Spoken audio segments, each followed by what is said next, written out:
I would like to thank the Wonder Women of the Philippine Muslim Women Council for the invitation to this timely and important forum. IAG, as an independent policy center, accompanies the Mindanao peace process by flagging potential opportunities and perils so that opportunities can be nurtured and perils addressed.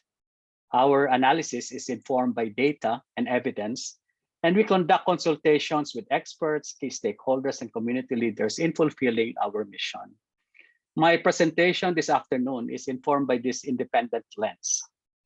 I hope that whatever happens, whether there is extension or there is election, attendant opportunities are nurtured and maximized, and effective measures that are undertaken to address the challenges and perils. Let me just say that the dominant discourse focus on two policy choices, to extend the transition or to proceed with the first regional parliamentary elections in May 2022, pursuant to the Bangsamoro Organic Law.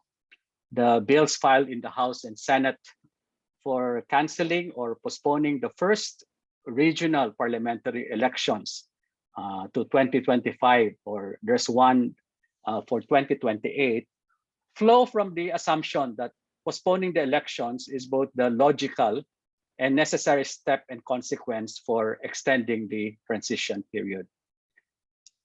The arguments for or against the proposal in and out of Congress show that there is much more at stake than simply canceling or postponing the elections.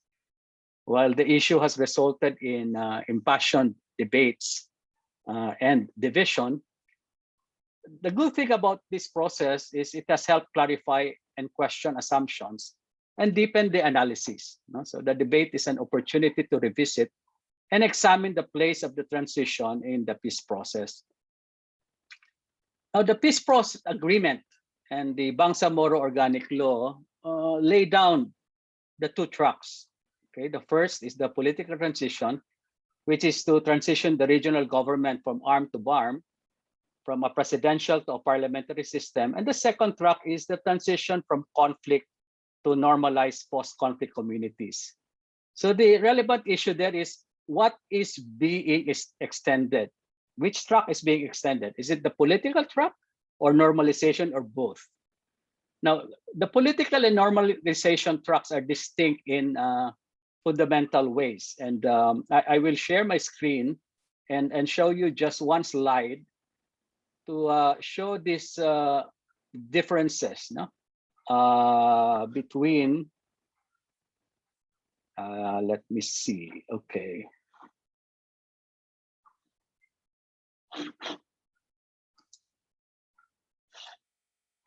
Okay, there you go.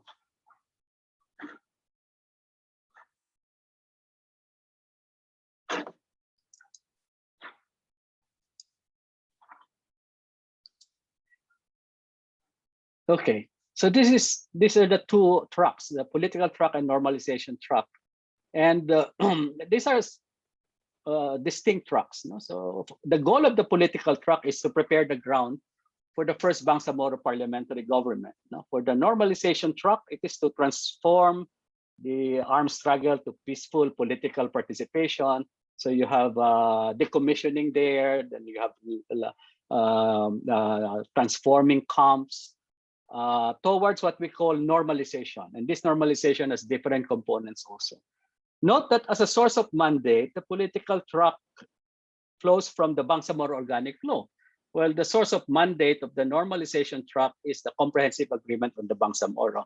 So necessarily the parties to the political track is much broader than the normalization track, because for the political track, the parties are the GPH, MILF, and very important to understand is that in the political track, the Bangsamoro citizens, by virtue of the ratification in the plebiscite of the BOL, which is the source of the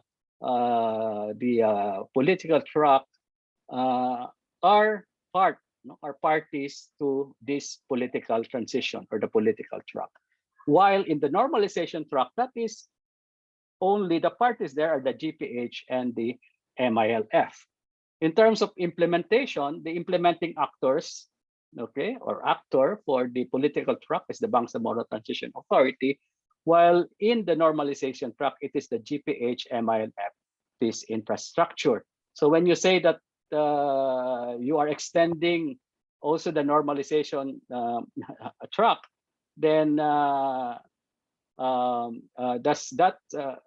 doesn't refer to the Bangsamoro Transition Authority, because the implementing actor is not the BTA but the GPH MILF Peace Infrastructure. These are the implementing panels.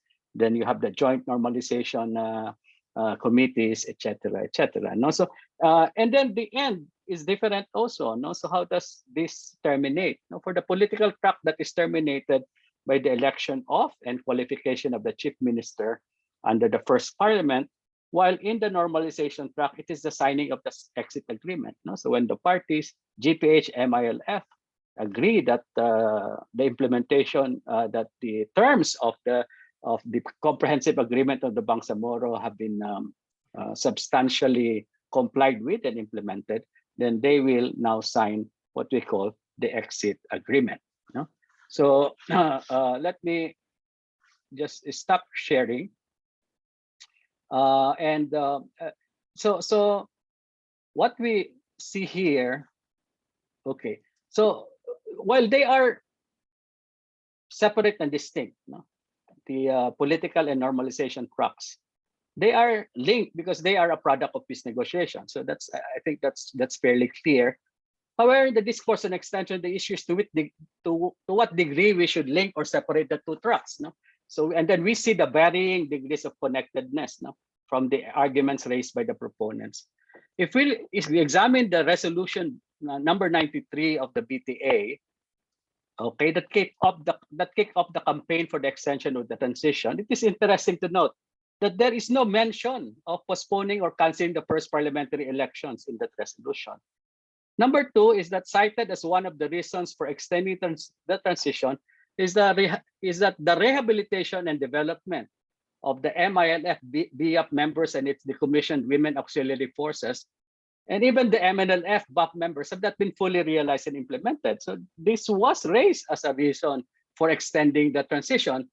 And then it calls for Congress to extend the BARM transition period to June 30, 2025 to afford the BTA sufficient time to continue in performing its powers and functions and fulfill its mandate. So please note that apart from the unfinished business of the BTA, this resolution also refers to the unfulfilled decommissioning of the BIAF as reasons for extending the transition. So the question there is, if the BTA proposes to extend not only the political transition, but also the normalization track, then why is it that the call was to extend the BARM transition period to June 30, 2025 for the BTA to fulfill its mandate when normalization and decommissioning is not within the mandate of the BTA? Another question is, the call by the BTA to Congress was to extend the transition period, but it does not call for postponing or canceling the first regional parliamentary elections in May 2022. So the question there is, did the resolution envision other mechanisms to extend the transition without postponing or canceling the elections? No? So that's why you got this got confusing, and it got more confusing when the bills filed in the House of Representatives and the Senate called for amending the BOL to cancel the regional elections and move it to May 2025, or under the Dimaporo bill to 2028. No? And the rationale for these bills is that the only way the extension of the transition can take place is by extending the term of the BTA by way of canceling, rescheduling the May regional elections.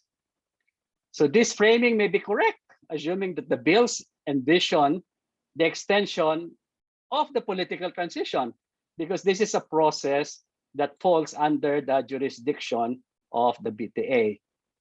However, it looks though that this framing is not fully understood. No? So if you look if you look at the deliberations in the Senate, no, and examine that, in the plenary debates in the Senate, main sponsor Senator Tolentino raised as reasons for the cancellation of the election, among others, in the delay in the decommissioning normalization process and even the non-signing of the exit agreement.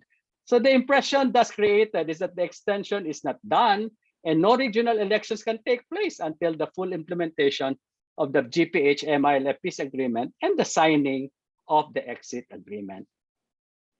So those opposing the extension and the postponement of the elections maintain the separatedness, okay, than the relatedness of the political transition to the normalization track, arguing that to extend the transition as if the primary responsibility for normalization and decommissioning rests on the BTA, it sets a dangerous precedent, and it puts in peril the swift completion of the political track, which is critical in maintaining political stability and security in the Bangsamoro. So normalization and decommissioning of the MILF, according to those opposing this, are the mandate of the peace infrastructure. Now, we've shown that in the slide. So that is the government of the MILF, not the BTA. And you must maintain, they said, the distinction, okay, between political and normalization, so that milestones and responsibilities, okay, are clear. So they assert, those against assert that to extend the transition, okay, and cancel the elections because CAB has not been fully implemented is a dangerous precedent, because it raises false expectations and frustrations among the people on what the political transition is mandated to achieve. So the implementation of the CAB, or the Comprehensive Agreement of the Bangsamoro, involves different stages, milestones, and actors. No? So, and those who are against it say that the political transition ends upon election of the regular government, while the peace panels of the GPH and the MILF signed the peace agreement upon full implementation of the agreement. No? So they say that the political transition and the BTA must not be held hostage to the implementation of the provisions of the CAB, over which it has no mandate and control. So the implementation of the CAB is not coterminous with the BTA. So this is pursuant to Article 16, Section 1 of the BOL, which provides that the transition period shall be without prejudice to the initiation or continuation of other measures that may be required by post-conflict transition and normalization, even beyond the term of the Bangsamoro Transition Authority. So what I have done so far, the difference is, is to highlight how critical and important it is to be clear, okay, and to have a consensus among stakeholders of the true purpose of the proposal to cancel or postpone the regional elections. Because if we are not clear about the true purpose of that, and there is no consensus, then the people's expectations are not managed, and there will be no barometer by which to measure success or failure of the extended period if it happens. Now, what is being extended is the political transition. Okay, so that's if that is already what is being extended. So it is important to understand what the political transition seeks to achieve. As a transition authority, the principal task of the BTA is to facilitate a good political transition. No? So that's clear in the peace agreement and in the BOL. And the milestones for this are that at the end of the transition period, there is a fair and credible electoral design and system for regional parliamentary elections. There is interim regional parliament acting as the voice of the Bangsamoro citizens that is consultative and deliberative. No? There is a bureaucracy which is consistent with the ministerial parliamentary system, and there is a stable intergovernmental relations with not only with the national government, but between and among the LGUs and the regional government. Now, to decide whether the extension is warranted based on these milestones would have been simple, okay? But the way the political transition and the BTA are designed makes this issue much more complex. Consider this. The BOL provides that the mandate of the BTA is not only to organize the new regional government, it must also govern during the transition period. Now, the nature of BTA as both interim transitional authority and government is inherently problematic. No? Because there are two prerequisites for governing effectively. First, you must have strong political institutions and bureaucracy. Okay, they must be in place. Second, that leaders enjoy political legitimacy through democratic elections. So here lies the problem. How can the BTA effectively govern when it is still organizing the government? And how can the BTA effectively govern when its members are appointed and not elected? No? So with all the issues raised for or against the extension, really the gut issue, the core issue is about who will govern the BARM beyond May 2022. No? Because the gut issue is all about political power and relations and control, no, of that huge block grant. So at the start of the campaign for extending the transition, most local political leaders were against the proposal, no, if it means canceling or postponing the elections. And there's been a series of meetings. Okay, sometimes the president is there, national leaders, MILF, BTA, legislators, governors and mayors. And these meetings turn into negotiations, no, for power sharing, no, if elections are canceled and the extension of the transition takes place. So you'll see this because the product of these negotiations is evident in Senate Bill 2214, which provides that during the extended period, the LGUs are assured of seats in the BTA, apart from the majority seats for the MILF. So we know that the MILF has been consistent in steering the discourse on the Bangsamoro transition away from political power towards completing mandates. But we've seen that the unfolding developments make it harder for stakeholders to overlook the obvious. No? So if the elections are canceled, Bangsamoro citizens are leaving to the political elite in the national, regional, and local leaders the determination of political power and relations in the BARM beyond May 22. Of course, a related and critical issue here is the role of the MILF in the BARM beyond May 2022. Indeed, there is merit to the argument that it is imperative that the MILF continues to be engaged in the post-May 2022 BARM. The MILF is the party who negotiated the peace agreement, and its leadership is crucial in the success of the peace process. However, the peace agreement and the BOL envisions elections, not appointment, in determining the political leaders of the BARM. No? So thus, if elections are canceled and the transition period is extended, the BTA has to hurdle the following challenges, no? Given this background, to effectively govern the BARM. First is the political legitimacy deficit. Unlike the current BTA, whose source of political legitimacy is the BUL, which has been ratified in the plebiscite, the political legitimacy of the BTA under the extended transition flows from the BUL that is amended, most likely without a plebiscite, no?